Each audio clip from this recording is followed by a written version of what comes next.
Next guest has called some of the recent market tops and bottoms. He joins us now from London with his latest predictions. Charles Nenner, founder of Charles Nenner Research Center, professor with Truro College. Charles, good morning. Thanks for being with us. Good morning. First quarter of this year, on this show, you set a price target of 1,000 on the S&P. You repeated that in June, and here we are. We're at 1029 right now. So where to next? I brought some very important charts that I'd like to explain. Can you show them? I believe we've got chart number one on the way, do we not? Let me see. All right, we're looking at a chart comparing the...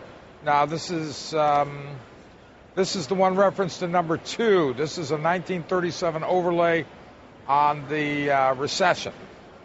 Right. So what I showed a long time ago to my clients is you see the low, the big low from the Dow Jones just after the yellow line stopped. So I did an overlay of the QQQs and the Dow Jones, and it followed exactly, and it did exactly that low in the end of the first quarter of 2009, and then it moved up, and it showed exactly the June, July, August rally that we're finishing right now. The question is, how does it continue from here? Can you show the next chart? We will do what we can. Okay, I trust you. Here we go.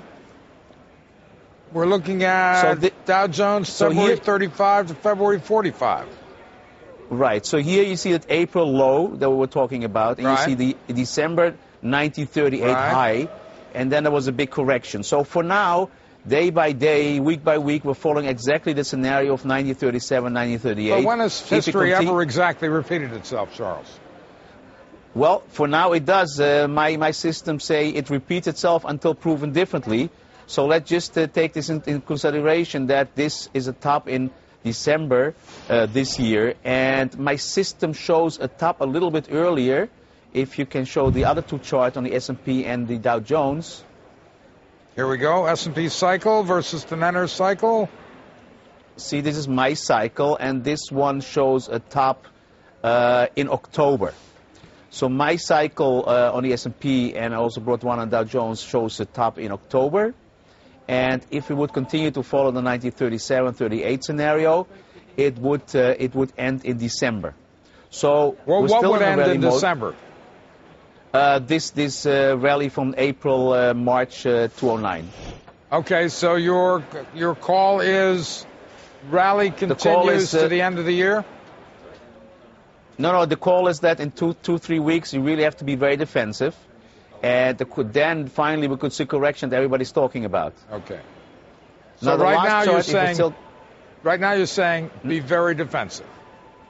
No, you still have 3 weeks. Okay, you're saying be very defensive starting 3 weeks from now. I'm trying to get a straight answer here, Charles. Okay, yeah. Be very defensive starting 3 weeks beginning of October. Running out of time. Let's talk about gold. What's your forecast there? We are at 1,000 on gold, coincidentally. Yeah, I brought one chart on gold. There was a long-term chart of the cycle. I don't know if you can show it. We'll do our best. Because we have been gold all year, but now it's getting close to being starting defensive, not yet.